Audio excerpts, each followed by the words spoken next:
Bonjour et bienvenue dans Son titre 404, un podcast qui donne la parole aux jeunes travailleuses de l'art. Ici, on explore les pratiques, les thématiques et les réalités du milieu à travers des échanges sincères et décomplexés. L'idée, c'est de partager des expériences, de poser des questions qu'on se pose tous et de rendre ce monde un petit peu moins opaque. Donc si vous êtes artiste, curieux, curieuse ou que vous cherchez à mieux comprendre ce milieu, vous êtes au bon endroit. Je m'appelle Morgane Jovencel et je suis ravie de vous retrouver pour ce nouvel épisode enregistré en juin 2025 avec Daphné Kenz, une jeune artiste et saisonnière basée dans le Béarn. Bonne écoute à tous. Je m'appelle Daphné, je suis artiste et saisonnière dans les Pyrénées. J'habite à l'entrée de la vallée d'Ossau dans le Béarn, plutôt à la campagne. J'ai fait les Beaux-Arts de Rennes et les Beaux-Arts de Limoges il y a pas très longtemps. Je suis sortie il y a quelques années. Et maintenant, je travaille surtout depuis cette vallée-là, aussi parce que j'ai un atelier là-bas et parce que je fais les saisons là-bas. Et donc j'ai un travail artistique qui est vraiment un peu saisonnier et un peu à temps partiel comme mes boulots alimentaires. Dans le sens où il y a des moments où je suis en résidence ou alors des moments où je suis en production et où je suis que dans l'art et des moments où j'y suis un peu toutes les semaines et d'autres moments où je suis que dans mon travail saisonnier à la montagne en estive ou en vallée dans une fromagerie. J'ai travaillé de plus en plus vis-à-vis de la montagne. Au début, c'était plutôt basé sur des souvenirs de la montagne parce que simplement je faisais mes études à la ville, pas à côté de zones montagneuses. Et donc je me basais plutôt sur des souvenirs d'expériences en montagne, de randonnées, d'itinérance, des souvenirs d'enfance parce que j'ai grandi en refuge dans les Alpes. Et ensuite j'ai fait beaucoup de saisons en refuge et beaucoup de d'aventures un peu en montagne. Je prenais pas mal de notes, de photos et après, ça me faisait un espèce de bagage pour construire des choses qui parlaient de ça. Et donc, je travaille le plus régulièrement en céramique. Ensuite, parfois en textile, parfois en photographie. Parfois, c'est de l'assemblage. Ça dépend vraiment des projets. On va dire que globalement, c'est surtout des choses transportables ou des sculptures, des choses de l'ordre de l'objet plutôt que des vidéos ou du multimédia. Alors Daphné, toi et moi, on va parler de pas mal de choses pour cet épisode. Des choses qui gravitent autour de la notion d'itinérance. Comme tu l'as dit, tu marches beaucoup, et notamment en montagne. Et je voulais te demander qu'est-ce que la marche elle vient déclencher chez toi, dans ta façon d'être au monde et dans ta façon de créer des œuvres. Je pense que marcher, c'est un bon moment pour réfléchir. Des fois, c'est un vrai effort physique quand c'est raide, que t'as un gros sac à dos, etc. Mais c'est plutôt de l'endurance. Et du coup, c'est un effort qui est assez différent de un sprint ou un effort un peu court. Donc, tu sues et tu réfléchis mieux. Je dirais ça. Moi, ça m'aide pas mal à organiser mes pensées. Ouais, transpirer, ça fait trop du bien, quoi. Et du coup, de faire du sport et en même temps d'avoir de la place dans le cerveau parce que c'est un truc régulier et répétitif. Et ça, c'est vraiment précieux. Et je pense que c'est un rythme qui me permet d'observer beaucoup quand même. Parce que c'est pas très technique de marcher. C'est pas comme faire une course en montagne où il faut se concentrer sur beaucoup de choses techniques. Marcher, c'est plutôt facile à la base. Et du coup, on peut divaguer, quoi. Mhm. Et on peut observer beaucoup de choses et un peu buller. Ça aide beaucoup, en tout cas, à imaginer des choses et à la création. Et moi, je pense que quand on est fatigué, on est plus sensible. Et du coup, de marcher et d'être fatigué, et surtout dans un moment d'itinérance où il y a un peu de l'usure, surtout pendant les études, j'avais pas un quotidien qui était très physique. Donc, je me fatiguais beaucoup plus rapidement. Ça me permettait d'être un peu à fleur de peau. Des fois, on se dit que c'est une mauvaise chose. Moi, je trouve que c'est plutôt un bon outil parce que dans ces moments-là, du coup, on voit des choses et on a énormément de sentiments. Ou alors, on lit un livre qui va énormément nous toucher. Et c'est assez précieux, ces moments-là. On a vraiment des grosses émotions. Et ça, c'est assez super. Enfin, c'est ce qui me plaît beaucoup dans ces moments de fatigue, en tout cas. Ça, quand tu l'as conscientisé, t'es allé le chercher volontairement en ayant justement comme objectif de te retrouver dans cet état de fatigue et donc d'hypersensibilité, ou c'est juste quelque chose que t'as remarqué, mais c'était pas à chaque fois la chose que t'allais chercher. Je pense que j'avais surtout cherché de la solitude. Je fais pas mal d'anxiété sociale. Enfin, être avec des gens, souvent, ça se passe bien, mais en fait, ça me demande beaucoup d'efforts. Et après, je suis hyper fatiguée. Mhm. Et du coup, c'était aussi un équilibre entre les études, le travail et la vie quotidienne où je voyais beaucoup de monde, où je faisais beaucoup d'efforts quand même. Et les moments d'itinérance, c'était un peu des sas où j'avais pas vraiment besoin de faire des efforts sociaux.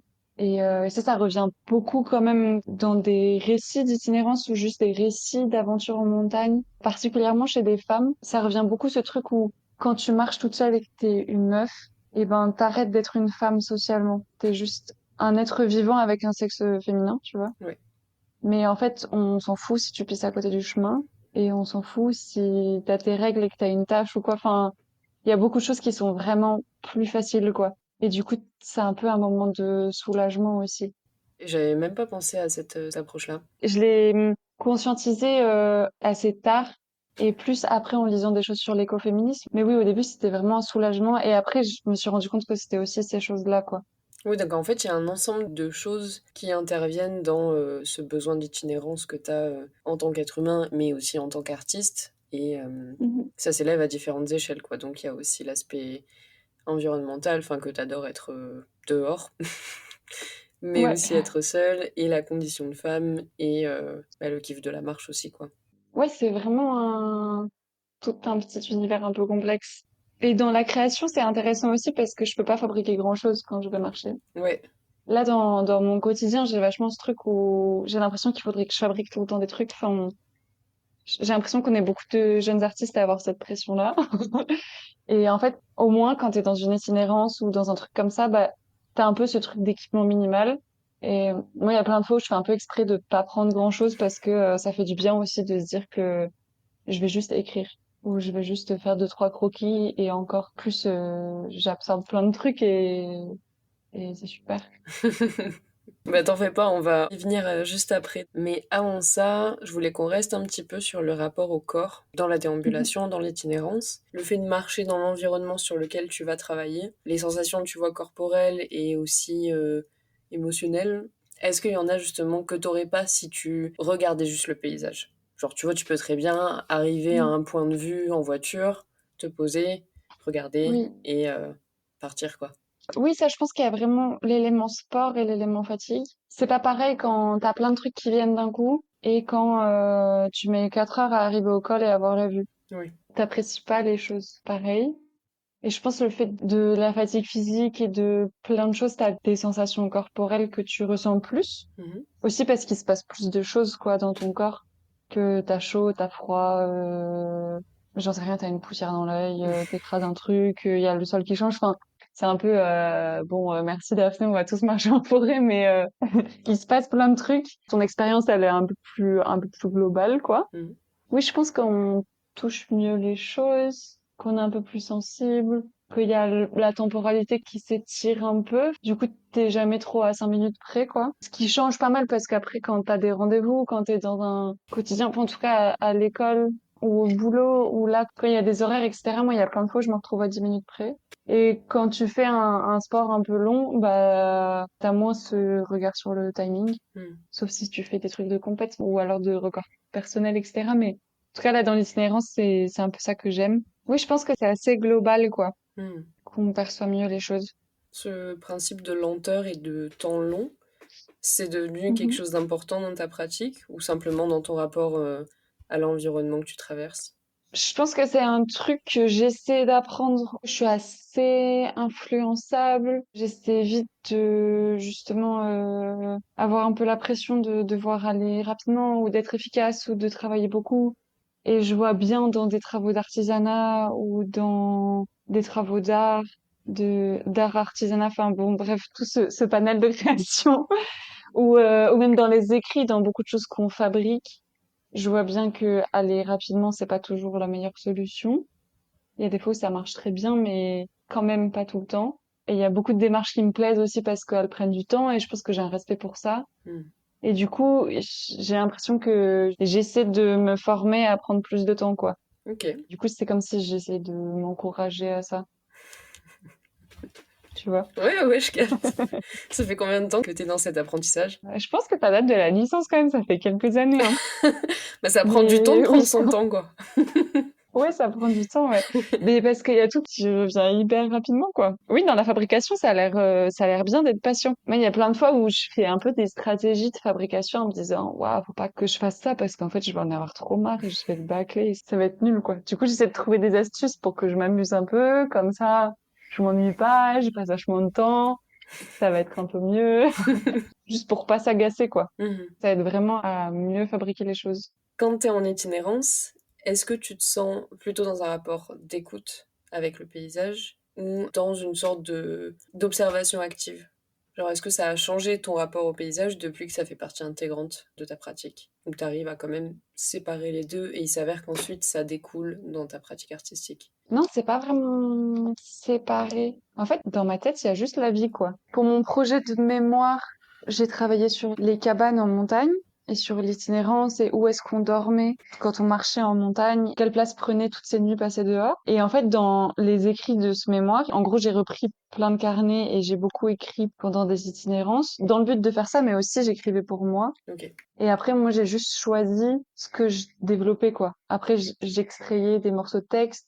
Et il y en a que je développais de manière plus théorique parce que c'était le cadre du mémoire. Mais à la base, l'itinérance, elle était là quand même. C'était trop bien d'aller voir des cabanes, mais dans mes écrits, il y a aussi mes peines de cœur et des moments où je m'ennuie et des choses sur ma famille et plein de choses. Et il y a aussi des réflexions esthétiques et des choses plus de l'ordre de l'architecture et du design, mais tout ça, c'est assez mélangé. Je pense qu'il y a que, là, ça c'est plus séparé dans ma vie parce qu'il y a des moments de résidence, etc. Mais il y a quand même beaucoup de moments où tout est un peu mélangé et où c'est pas vraiment une mission pour l'art et une mission pour le reste de la vie. Et des fois, je sais même pas trop où est-ce que je mets la limite. Mais c'est cool du coup, ça fait que ça n'a pas eu d'influence qui aurait pu devenir négative sur ton rapport aux espaces que tu traverses. Enfin, tu vois, il Tu pourrait... veux dire une influence de aller en montagne, ça deviendrait trop du travail? Ouais, voilà, de Ou des vraiment, choses tu comme vois, ça? avoir Mhm. cette approche de, bon, ben là, faut que j'aille me balader parce que il faut que je produise une pièce. Je trouve ça chouette du Oui. coup que ça soit resté très équilibré et qu'il n'y ait pas vraiment de frontières, que tu sépares pas, que tu les compartimentes pas. Bah, en fait, c'était un peu, je vous révèle. Révèle-nous le En secret de fait, l'équilibre. alors le secret de l'équilibre, c'est que, en fait, moi, je voulais aller bien, quoi. Et le début de ma pratique artistique, c'était beaucoup dans le cadre scolaire. Et en plus, je suis une personne très scolaire, donc ça l'était encore plus. Mhm. Et en fait, j'avais du mal à sortir de l'école et à faire autre chose que être à l'école toute la journée. Et en fait, bosser à la montagne, et encore plus le mémoire. Franchement, c'était aussi une tactique pour m'aider, moi, en tant que personne très scolaire, à sortir de l'école et à quand même aller en montagne. Juste sortir de là, quoi. Et quand même aller marcher, quand même aller faire du sport et quand même me bouger. Et du coup, il y a un peu l'un qui est allé chercher l'autre. Et là, quand j'ai fait ce mémoire sur les montagnes, au début, je devais faire un autre mémoire sur un village en Auvergne. Et en fait, j'ai sincèrement dit à mon directeur de mémoire que c'était pas très drôle de faire ça. Enfin, que je trouvais ça hyper intéressant, que j'adorerais lire un livre comme ça, mais que en fait, pour moi, ça allait être une grosse pression sociale et que ça allait pas m'exciter, quoi. Et du coup, j'ai choisi d'écrire sur un truc où je me suis dit, ok, donc là, je trouve une excuse pour faire des week-ends de 3 4 jours et aller dormir dans des cabanes parce que c'est pour le travail. J'adore être en montagne et c'est vraiment, enfin, j'ai un lien hyper intime quoi avec la montagne. Et du coup, c'est plus la montagne qui a rendu l'art plus fun, en tout cas pour moi. Trop bien. Et en même temps, l'art m'a permis de théoriser et de conscientiser plein de choses en montagne et du coup de rendre la montagne encore plus intéressante aussi. Les deux choses se sont élevées pour le mieux, quoi. Oui, Il y a eu un moment, des phases où justement t'avais peur de ça ou autre, ou ça n'est jamais venu en tête et juste la vie a suivi son cours de la meilleure des manières? j'ai pas trop eu peur que ça devienne moins drôle. Il y a des fois où je me suis plus posé des questions sur ma position en montagne. Enfin, parce que du coup, moi, je commençais à être en montagne en analysant plein de trucs. Mm. Et des fois, je trouvais ça très étrange parce que du coup, j'habitais plus en montagne, que du coup, j'étais en études supérieures, que je travaillais pas à la montagne toute l'année. Et j'avais l'impression de juste rendre visite et ça me faisait assez bizarre. Et le fait en faisant des projets artistiques par rapport à la montagne, je pense que j'ai un peu vendu une carte postale. et que ça m'a aidé à ce que mes bilans se passent bien, quoi. Et des fois, j'ai essayé de pas faire ça, mais je pense que des fois, c'est quand même aller dans ce sens-là. C'est plus des questions de regard et de positionnement et de, OK, maintenant, comment on en parle et comment on le présente. C'est plus ces questions-là qui ont pris de la place plutôt qu'une espèce de pollution ou de moins de plaisir en montagne, quoi. Maintenant, je me sens mieux parce que du coup, je travaille dans la vallée, que j'habite plus proche. Bon, les vrais Salouans diront que j'habite pas vraiment dans la vallée parce que je suis juste à l'entrée de la vallée. Mais en tout cas, je suis moins en visite depuis la ville vers la montagne. Et du coup, j'ai l'impression de plus être dans un quotidien à la montagne et je me sens mieux vis-à-vis de ça. J'y vois un peu plus clair.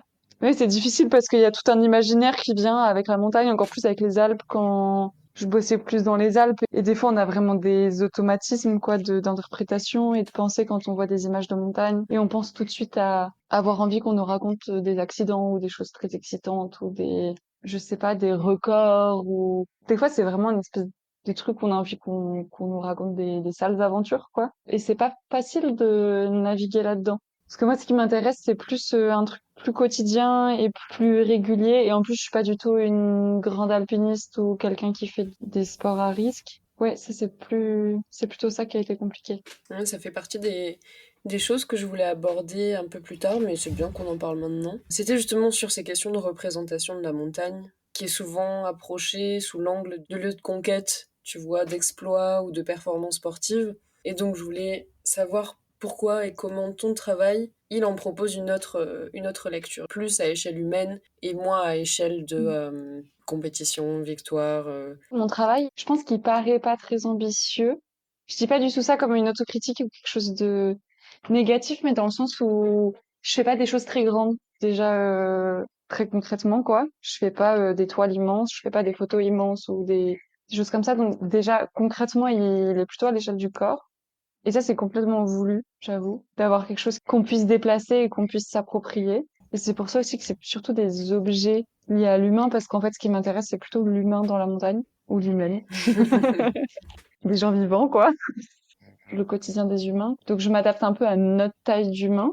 Ça, je pense que ça m'aide à sortir d'une image un peu grandiose, parce qu'en fait, je fais des choses qui sont pas si grandes que ça. Que je m'intéresse aussi à des objets qui sont plutôt simples et qui font pas tout de suite référence à des techniques de montagne difficiles.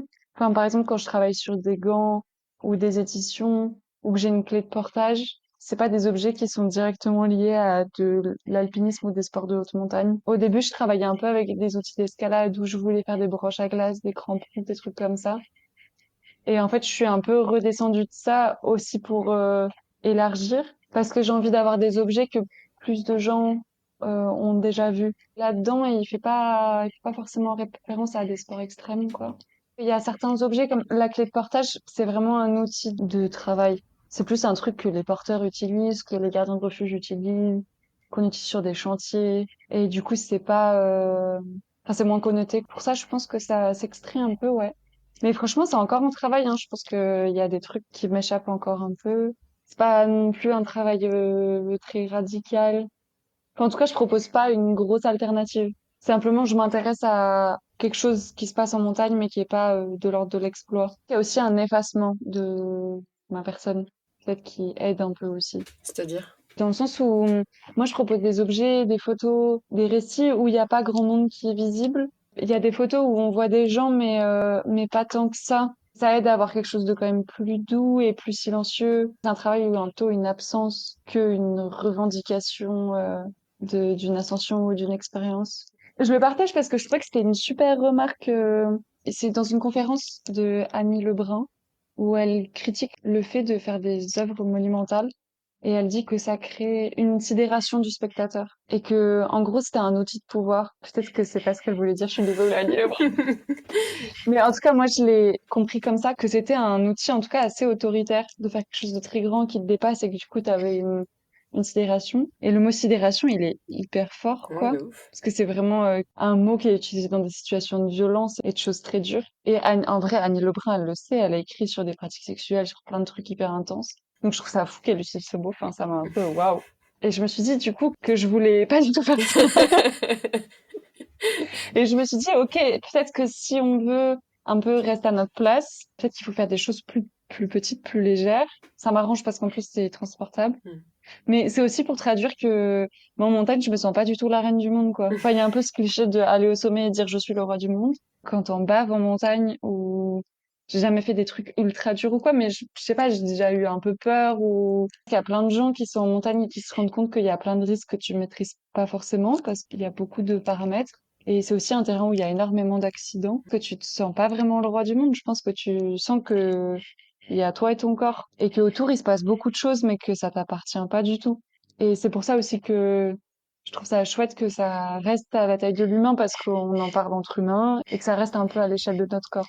C'est compréhensible ce que je te dis. Enfin, ça Ouais, va. ouais, de ouf. Je suis Ok. super d'accord et je trouve ça très pertinent l'analyse que t'as sur ton travail et par rapport à ces questions-là, ouais, d'échelle et de lecture en fait et d'approche aussi pour décrire cet environnement. Parce qu'effectivement, quand tu en reviens à une taille d'objet que toi, en tant que personne qui traverse ces espaces-là, tu pourrais trimballer, ça pioche pas du tout dans ce registre de conquête ou de performance et d'approche plus aseptisée de la montagne, non pas en tant qu'environnement peuplé de choses sensibles, mais juste en tant que terrain de sport. Oui. Je trouve ça très juste ce que tu dis. Merci. Voilà. Ouais, tant mieux. Non, mais tant mieux si enfin, si c'est compréhensible. Ouais, ouais, ouais, grave. Après, je pense que le flou, ça m'arrange aussi parce que on a des sentiments assez intimes, peut-être, des fois, Mhm. quand on est en montagne. Enfin, en tout cas, pour moi, c'est plein de sentiments qui sont assez intimes et j'ai pas forcément envie de t'exposer à plein de gens, le merveilleux que je ressens ou des choses comme ça. Ça m'appartient aussi. Du coup, la partie, plus théorique et plus de design et quand je m'intéresse à des formes d'objets, etc., ça m'aide aussi à trouver ma place artistiquement dans l'exposition, quoi. T'as pas envie de t'inclure toi en tant que personne. Enfin, c'est pas en gros tes sentiments que tu veux placarder sur les murs d'expo, c'est plus ton rapport avec ce paysage sans que ça soit un dévoilement de ton intime, genre ouvrir ton cœur à Ouais. qui veut le voir, quoi. Il y a forcément un peu de mes sentiments et mes sensibilités, mais pour moi, c'est plus des choses à partager. Enfin, tu vois, Mm. c'est des choses dont j'ai envie de parler et que je trouve intéressantes d'en parler. Je voudrais, si tu veux bien, Mhm. que tu nous emmènes avec toi dans une marche. Ok.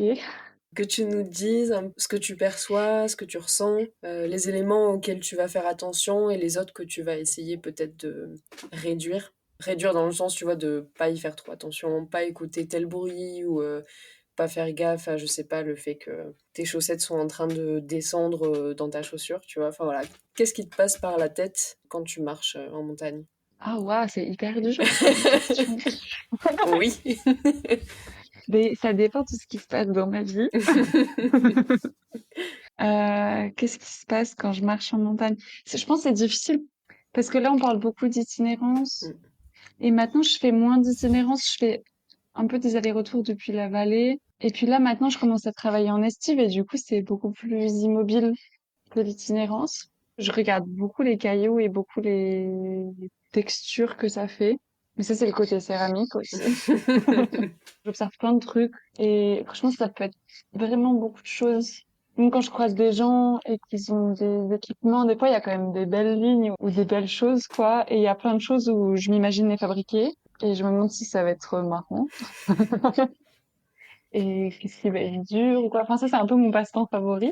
Donc, je regarde plein de trucs et je me demande comment faire, quoi. Ou alors comment ça a été fait. Je sais pas trop ce que j'essaie d'oublier. C'est pas très fun, mais il y a plein de fois où j'ai essayé d'oublier des interactions sociales que j'ai eues, quoi. Enfin, c'est juste quand tu marches toute seule et que t'es une meuf, il y a plein de remarques, les gens se demandent ce que tu fais là, si t'as pas peur, si t'es bien préparé. On veut apprendre à lire une carte, ce qui est un peu dingue, quoi. Ces interactions-là, des fois, j'essaie de les oublier. Bien sûr, des fois, il y a des rencontres vraiment chouettes, mais en fait, c'est vrai que quand je vais marcher toute seule, je suis déjà hyper occupée dans ma tête, quoi. Mm. Et du coup, je rencontre pas tant les gens. Ça, c'est vrai que je me concentre pas du tout dessus, quoi. Des fois, c'est un peu intense parce que toi, tu passes une journée à marcher, tu parles pas du tout. Je me souviens une ou deux fois où j'ai jamais marché pendant des mois, j'aimerais bien essayer, mais j'ai marché pendant des semaines, mais pas encore des mois. Et ça m'est déjà arrivé de pas parler du tout pendant, je sais pas, 2 jours et demi. Et après, de croiser des gens et que c'est juste, le mec est en train de faire des vieilles blagues. Et du coup, c'est un peu, fou, faut un peu atterrir, quoi. Et des fois, tu rencontres des gens qui te font des très belles remarques, des rencontres vraiment chouettes. Mais c'est vrai que dans mes souvenirs de montagne, c'est pas vraiment ça qui a pris le plus de place. des petites sensations ou des textures ou des objets que je trouvais super. C'est plus des détails. Après, il y a des vues, tu vois, des vues d'un sommet ou des vues d'endroits qui étaient hyper belles. Mais c'est vrai que ça reste pas trop. C'est comme, tu sais, c'est des souvenirs trop flous et du coup, ça se fixe pas dans ta tête, quoi. Alors que tel caillou qui avait telle forme, ou la forme de ça, de ce sac à dos, de cette couture ou quoi, ça, facile de s'en souvenir. Après, maintenant, quand je vais dans une cabane ou dans un refuge, je regarde tout. Enfin, parce que je trouve ça vraiment hyper intéressant de comment sont construites les cabanes et comment je me sens dedans et pourquoi elle est comme ça. Ça, c'est aussi un peu le côté design, mais aussi avec le mémoire et avec d'autres lectures qui parlent plus de ça où du coup, j'essaie vraiment de comprendre comment ça marche et pourquoi je la trouve pratique et ça a été des discussions hyper intéressantes de savoir comment d'autres gens se sentaient dans des bâtiments et ou comment ils se les étaient appropriés. Ça, c'était super, ouais. Tu parles de la montagne, mais aussi de la montagne en tant que lieu partagé, habité ou traversé. Est-ce que tu voudrais bien dire ce qui t'intéresse justement là-dedans, dans ces aspects-là de vie en montagne? Ouais, je trouve ça intéressant parce qu'il y a beaucoup de choses qui se passent. Enfin, la montagne, c'est hyper riche. Bon, moi, je connais la montagne surtout là en France. Enfin, j'ai un peu voyagé en Europe. On est d'accord qu'il y a plein d'endroits où le rapport à la montagne est hyper différent. Donc là, je parle plus des Alpes et des Pyrénées, quoi. Je trouve ça hyper intéressant parce qu'il y a beaucoup de gens qui travaillent et beaucoup de gens qui passent. Et que du coup, il y a plein de manières de se comporter, de manières de voir les choses, de se sentir qui se mélangent au même endroit. Et du coup, c'est quand même un terrain hyper intéressant, quoi. Parce qu'il y a des gens hyper précaires, il y a des gens hyper fortunés, il y a tout un panel entre les deux. Il y a des gens qui viennent un week-end et d'autres qui passent un mois au même endroit. Et du coup, il y a beaucoup de manières de voir les choses. Donc ça, je trouve ça vraiment intéressant. C'est pas hyper clair encore dans ma tête, mais j'ai l'impression qu'on se sent quand même différemment en montagne quand on passe ou quand on traverse, quand on fait des allers-retours ou quand on reste dans la même zone pendant des mois. Ça, je connais pas trop encore. C'est un peu ce qui est nouveau là avec les estives. Donc ça, je suis plus en train de l'expérimenter, enfin de voir des nouvelles sensations. C'est plus qu'il y a une multiplicité de manières de se comporter. Et que même au niveau du travail, ça mélange du loisir, des choses plutôt de l'élevage ou du milieu paysan agricole, et des fois de l'exploitation, mais ça, je le connais moins aussi. Il y a quand même pas mal d'histoires d'eau, de barrages, d'extraction. Moi, je viens des Alpes et il y a vraiment une exploitation de la montagne avec le tourisme en station de ski qui est dingo, quoi. C'est un peu lunaire de aplanir des pentes, de mettre des infrastructures assez grosses. Et il y a un peu tout ça qui se frotte et qui se mélange et c'est bizarre. Des fois, c'est un peu révoltant. Du coup, il y a beaucoup de choses à parler, beaucoup de choses à écouter et à essayer de comprendre. Et il y a beaucoup de gens qui viennent à la montagne vraiment en mode de loisir. Des fois, on est tous décontenancés. Ouais, en fait, il y a plein d'enjeux et de monde et de façons de penser et d'approches qui se croisent en un seul et même environnement, Ouais, sachant que le paysage en soi, lui, reste le même pour tout le monde. ouais, mais il y a beaucoup d'enjeux, quoi. Mm, Et en fait, c'est quand même des territoires où le changement climatique, il est super visible. Et il y a des inégalités qui sont aussi super visibles. du genre. Genre, tu fais du stop dans les Alpes, tu vois passer que des SUV, mais c'est un kangou qui s'arrête. C'est vraiment une expérience concrète répétée. Ouais, j'ai l'impression que Mais c'est... Il y a un vécu derrière. oui, grave. C'est un exemple un peu comme ça, mais où les gens qui viennent en vacances au ski, c'est moins de 10% de la population française. Et c'est des gens qui sont quand même assez à l'aise financièrement. Et en même temps, il y a plein de gens sur place qui sont saisonniers, ce qui est pas hyper courant partout quand même. Et t'as des phénomènes de saison, t'as beaucoup de monde en hiver ou en plein été. Entre deux, t'as des grosses périodes de creux. T'as des sociétés qui ont beaucoup d'argent en station de ski. Et maintenant, ça pose des fois plein de questions par rapport à l'eau, par rapport à la sécurité, par rapport à l'emploi, et à comment ça va marcher après. Et il y a quand même la fonte des glaces et du permafrost qui font que vraiment physiquement le terrain il change très vite parfois et que t'as des glaciers qui disparaissent. C'est pas en plusieurs générations, des fois c'est juste en une génération, tu vois qu'il est plus là, quoi. Mm. Et du coup, il y a des choses qui sont très visibles. Moi, je trouve ça c'est remuant, quoi. C'est assez explicite. Je voulais un petit peu qu'on parle des objets, parce que quand même ta pratique tourne pas mal autour de ça. Et j'aimerais que tu nous dises quels sont les objets qui t'accompagnent en montagne et ce que ça signifie pour toi d'en transposer certains sous des œuvres d'art, et notamment en céramique. Bah, quand on se déplace, il y a beaucoup la question du poids. En fait, c'est une question qui revient tout le temps En marche encore plus parce que tu le mets directement sur ton dos, donc même 100 grammes, tu les sens. Et même après, si tu fais des partages avec des animaux, ou des hélicos ou plein de choses, ben, à chaque fois, on reparle de ce truc de poids et de place. Et tout le monde essaie de pas prendre plein de trucs inutiles. Donc, il y a tout le temps une espèce de sélection d'objets, des espèces de kits. C'est chouette parce que du coup, ça réduit le nombre d'objets. Donc, quand t'es assez sensible à quels objets t'as dans ton environnement et quand tu les regardes avec attention, enfin, c'est cool parce que du coup, ça en devient assez clair quand tu peux vite identifier les objets qui est autour de toi. Et on a un peu tous les mêmes trucs dans le sac à dos. Donc j'ai l'impression qu'on a un peu tous le même kit. Et ça, je trouve ça marrant. Et je trouve ça marrant aussi qu'il y ait des vidéos YouTube, des articles ou quoi qui essaient d'identifier le meilleur kit Évidemment. selon ta pratique.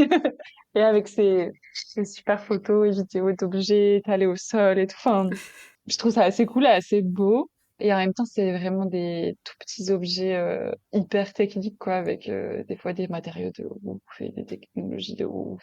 Pourtant, c'est si petit et des fois, ça coûte hyper cher.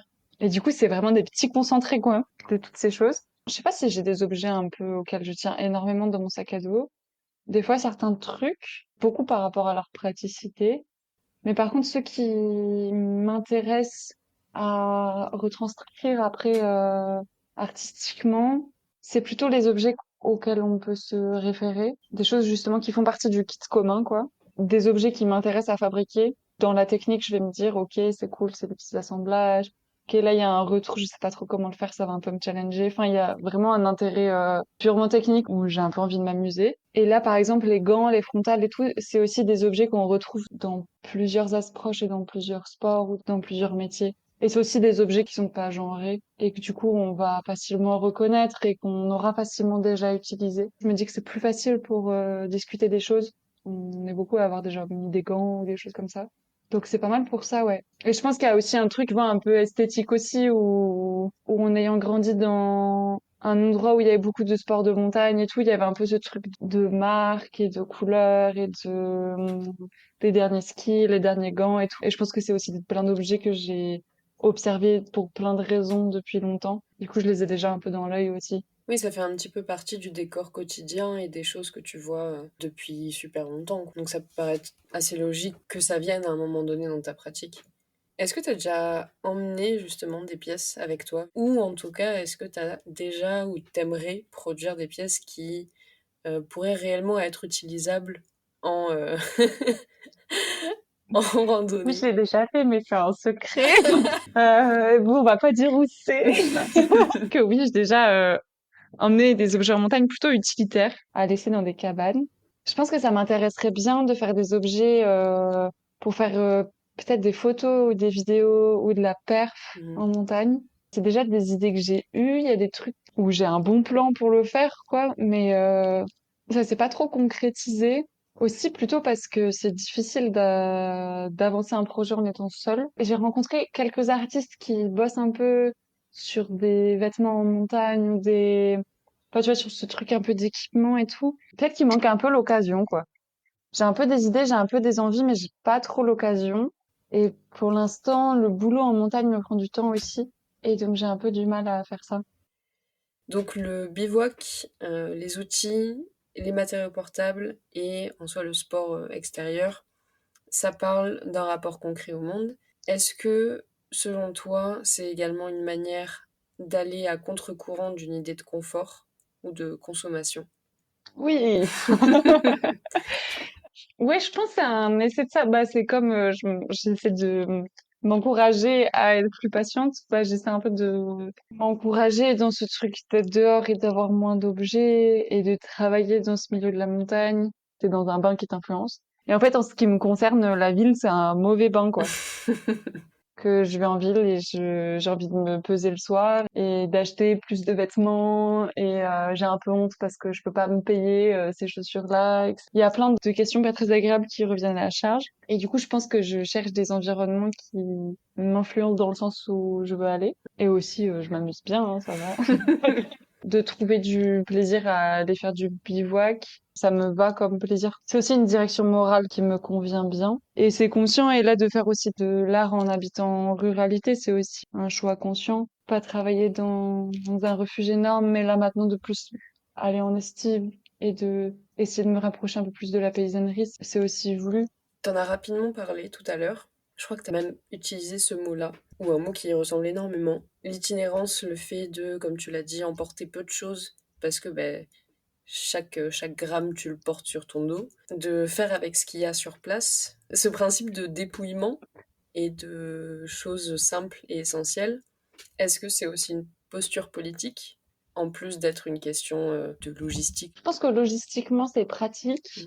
Du coup, t'évites un peu les choses, tu mets pas trop de fioritures pour que ça pèse moins lourd. Esthétiquement, ça me rappelle ce truc de légèreté, je sais pas comment dire, ça fait très poétique, mais la montagne que j'ai appris à aimer.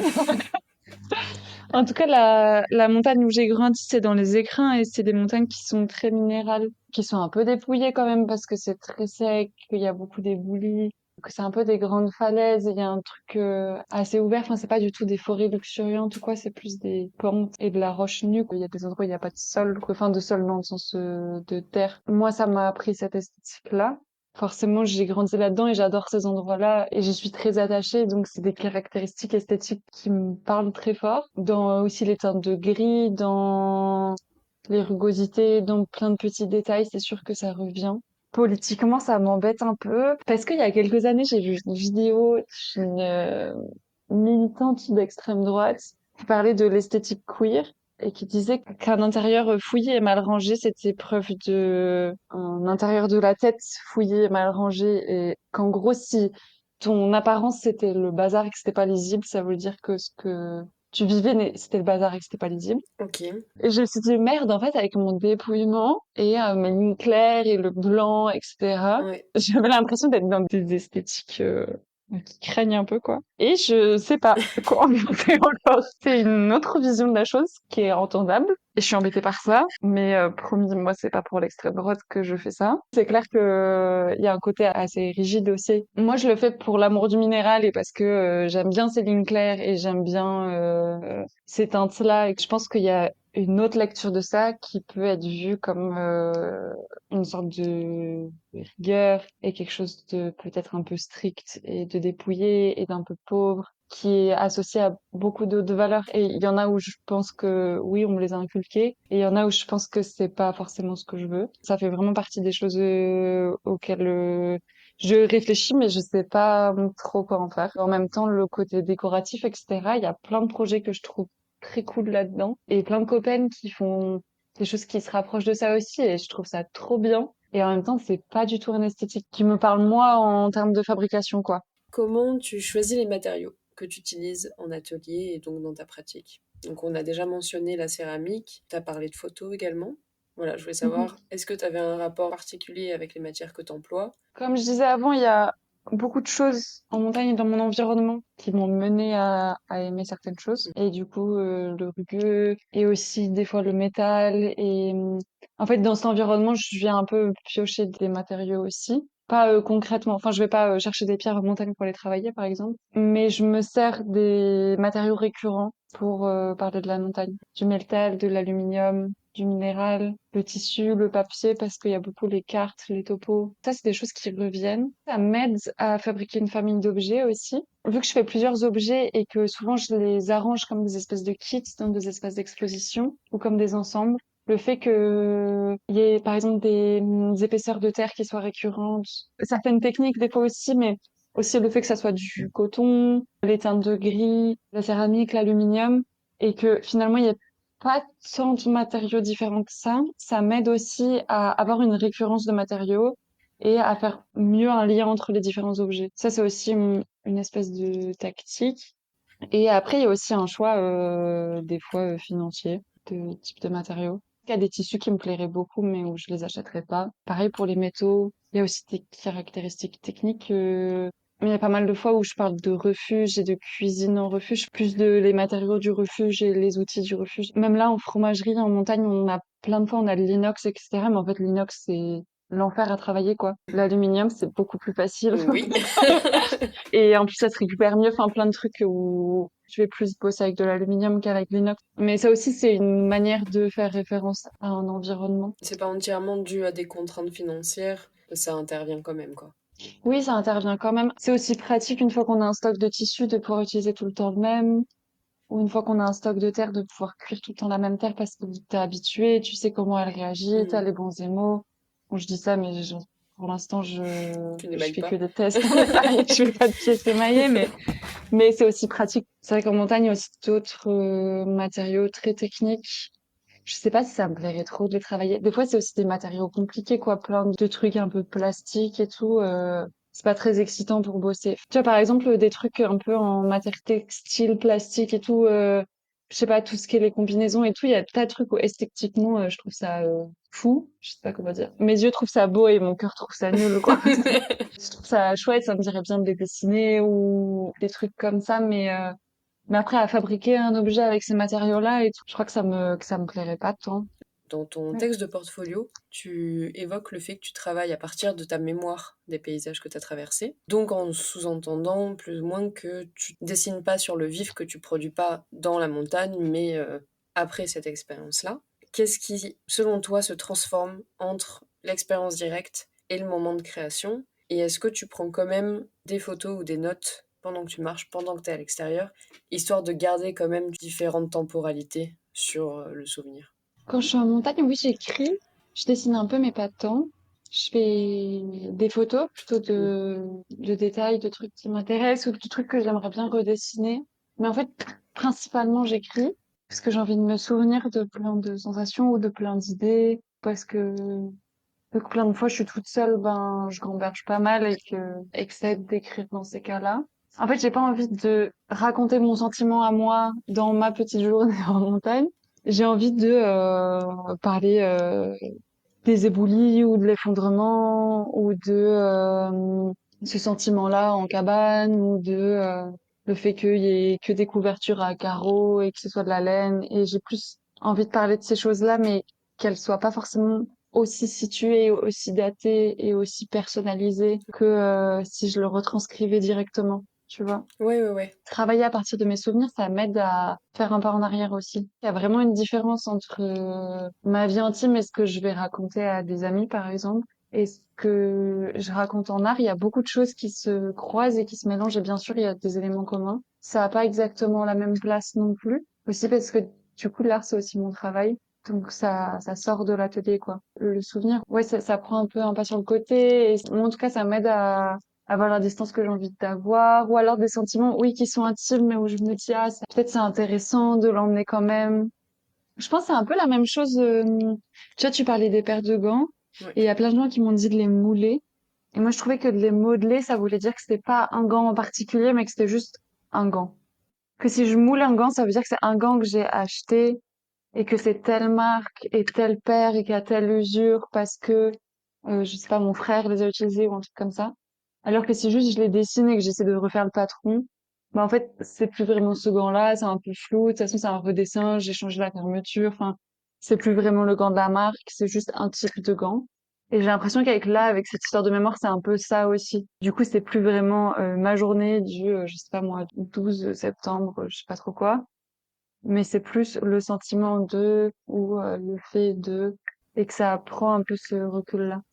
T'es pur de l'aspect très anecdotique, particulier et spécifique à tel moment, tel vécu, telle personne, et tu fais plus de place pour que les gens puissent éventuellement se projeter dedans ou identifient ou pas forcément se reconnaissent, mais que ça appartienne un peu plus à un imaginaire collectif plutôt qu'à Mm. l'imaginaire d'une personne à tel moment, quoi.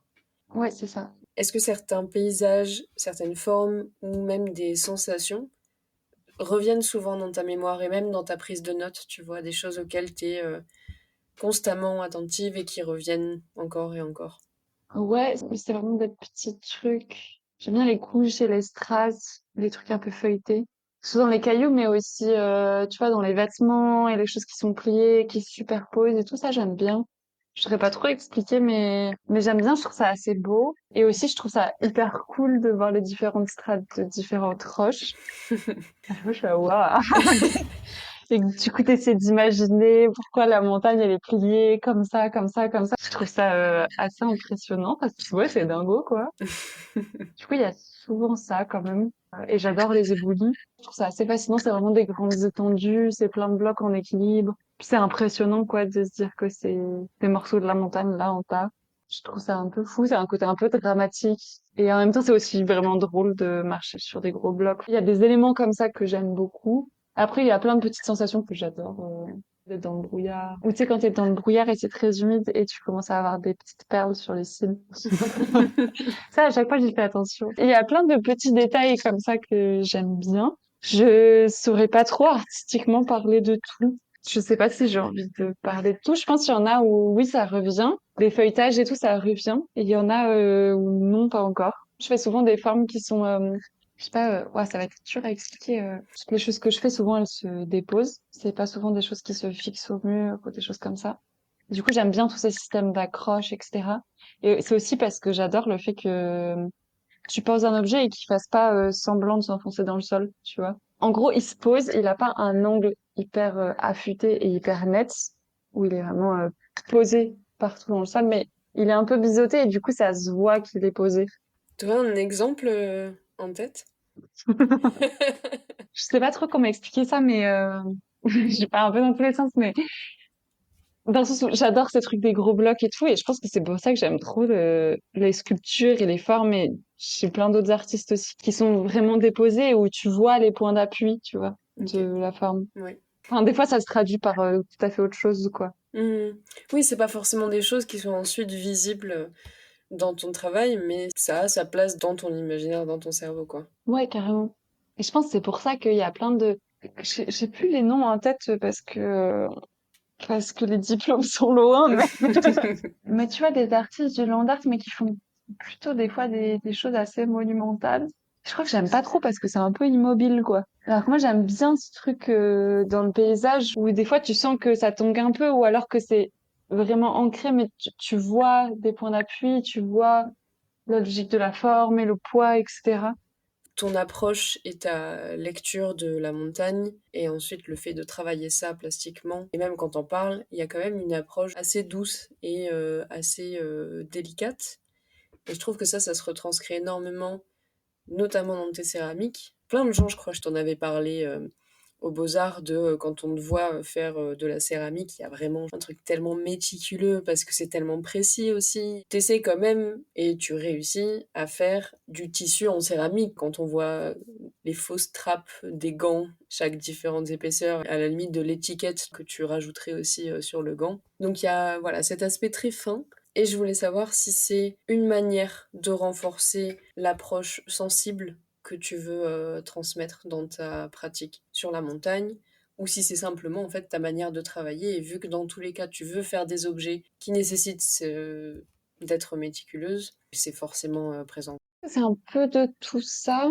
Je choisis aussi ces objets-là en me disant ça va me faire un défi technique et j'aime bien. Et je vais apprendre des nouvelles choses ou je sais pas si ça je suis capable de le faire et je vais essayer quand même, que ça me challenge. Que j'aime bien quand même le côté fragile et le fait qu'on ait l'impression que ça puisse se casser, etc. Grave. Je crois que j'aime bien cette sensation-là que ça donne.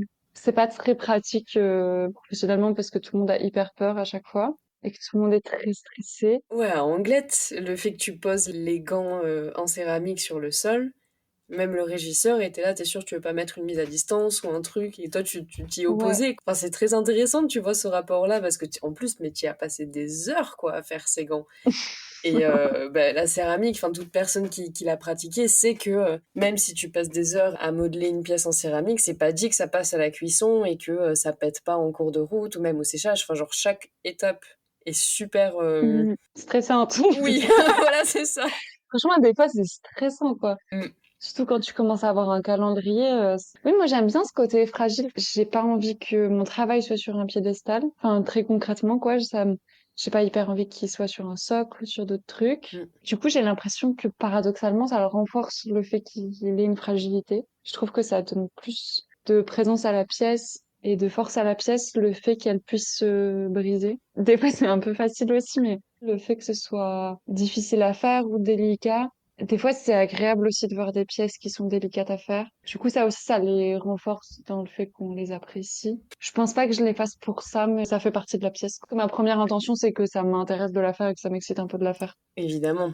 Mais c'est vrai qu'il y a aussi tous ces enjeux-là, en fait, qui peuvent se rajouter petit à petit dans le process, même si c'est pas à l'origine de la motivation derrière la création de cette pièce. Moi, j'adore le bruit qu'elles font. Enfin, du coup, c'est juste au moment du montage, mais Mm. du coup, elles résonnent un peu. Et ça, je trouve ça super. Donc tu l'as dit tout à l'heure que t'emportais pas de cailloux avec toi depuis la montagne. Ta pratique, elle découle de ce qui te reste en mémoire une fois que tu as fait cette itinérance, que tu as fait ce passage en montagne. Et je voulais savoir, est-ce que à ton tour, tu laisses ton empreinte dans la mémoire des lieux que tu traverses? Est-ce que tu y laisses des choses ou pas? Est-ce que tu aimerais y laisser des choses? Et je sais pas. Peut-être ça m'intéresserait bien, par exemple, participer à la construction d'une cabane et du coup faire un détail de cette cabane ou des trucs comme ça. Ouais, ça m'intéresserait bien. En fait, je crois que j'aimerais bien faire des trucs, mais je suis pas sûre de vouloir être identifiée comme la personne l'ayant fait. Parce que je trouve ça un peu étrange de faire ça. Du coup, je juge beaucoup de gens en disant ça, mais en tout cas, moi, ça me donne un sentiment étrange de avoir un individu qui d'un coup est clairement identifié et prend de la place et tout. Dans ce paysage-là, ça me fait bizarre. C'est pas forcément que la montagne est sacrée ou quoi que ce soit. La montagne, c'est vraiment aussi un terrain de vie, un terrain de travail. Mm. Enfin, c'est tout un global, quoi. Mais je sais pas, je crois que ça m'intéresserait plus de faire des choses, ouais, peut-être qui me tiendraient à cœur, mais de m'effacer un peu, ça m'intéresserait bien. Oui, qu'il n'y ait pas cette notion de conquête au final et de bah, tu plantes ton drapeau et cet endroit-là m'appartient et je suis passée par là, mais simplement d'avoir laissé une trace, que ça soit de l'ordre de, je sais pas, l'empreinte de ton pas sur un chemin ou une petite gravure sur un arbre. Ouais, ou je sais pas, tu vois, un caillou sculpté ou un truc. Mais que si ça se trouve, les gens le verront pas et on s'en fout. Mais je crois que ça m'intéresserait plus de le moment de le faire que pour le coup l'exposition. Mais je pense que c'est aussi parce que jusque-là, il y a eu beaucoup de moments où il fallait un peu que je rentabilise ce que je fabriquais. Donc moi, j'ai eu beaucoup cette impression-là. C'est un peu bloquant aussi. Là, il y a une partie de moi qui aimerait bien reprendre un peu d'intimité aussi dans cette fabrication-là. Et du coup, pourquoi pas faire des choses qui soient pas officiellement faites. Et c'est vrai que dans la montagne, il y a tout un truc de ça, tu sais, il y a plein de couloirs. La première fois qu'ils sont faits, après, ils portent le nom de la personne qui les a ouverts. Incroyable de faire ça. Enfin, ça paraît très étrange. En même temps, c'est des gens trop forts. Il y a plein de gens que je respecte énormément et tout. Et en même temps, ça paraît un peu lunaire. Là, récemment, il y a des gens qui ont ouvert une nouvelle voie dans les écrins. Et on sait pas qui c'est. Ah, trop bien. Et je trouve ça trop excitant, quoi. Et tout le monde était là, waouh. Et je crois que Montagne Magazine, ils ont même dit que c'était un geste artistique, l'ouverture de cette voie. Et j'ai trouvé ça trop cool, quoi. En montagne, ouais, ça ferait du bien d'avoir des trucs un peu effacés aussi. Un peu des participations, juste un peu solidaires, un peu juste comme ça. Mais ça inclut plein de trucs. Enfin, là, être artiste, c'est aussi notre job. Et c'est aussi ça qui est dur, c'est que si je passe du temps à faire ça, ça veut dire que je peux pas communiquer dessus, par exemple et que c'est difficile pour moi après d'expliquer cette partie-là de mon travail. C'est aussi d'autres questions qui sont moins fun, mais qui font aussi partie du job et qui font que ce soit intéressant aussi. Mais il y a le côté intime et l'amour de l'art, et il y a aussi toute la complexité du fait que ce soit une activité professionnelle aussi, quoi. Est-ce que tu aurais des références à donner? Il y a une artiste que j'adore, c'est un peu en rapport avec mon travail, mais elle a une portée beaucoup plus politique. Elle s'appelle Elinor Wyden. Elle a fait des espèces d'équipements de montagne en utilisant des carcasses de voitures et des carcasses de camions. Et après, elle a fait des perfs où des fois elle traversait de très grandes distances dans les Rocheuses avec des espèces d'énormes sacs à dos de carcasses. Et où, du coup, elle marchait avec des outils qui normalement vont très vite et là, elle devait être étreintée à porter ça sur le dos. Et je trouve son travail un peu fou. Et elle a fait un gros travail par rapport au passé colonial aussi de sa famille. J'ose pas trop parler de ce travail parce que j'ai peur de dire des bêtises. Mais T'inquiète. en tout cas, elle a fait ses photos et ses perfs qui sont assez impressionnantes. Une autrice qui est vraiment chouette, qui est québécoise, qui s'appelle Patty O'Green. Il y a beaucoup de gens qui connaissent un écrit qu'elle a fait dans un livre participatif, un livre collectif. C'est les éditions du Remue-Ménage. Et je crois que ça s'appelle Faire partie du monde. Son texte, il s'appelle À côté les aurores. Il y a un extrait qui a été lu dans le podcast Arte, un podcast à soi sur l'écoféminisme. Et c'est vrai que ce livre est vraiment chouette. Dans ce bouquin, avec une microfiction qui est vraiment belle, qui parle de la nuit.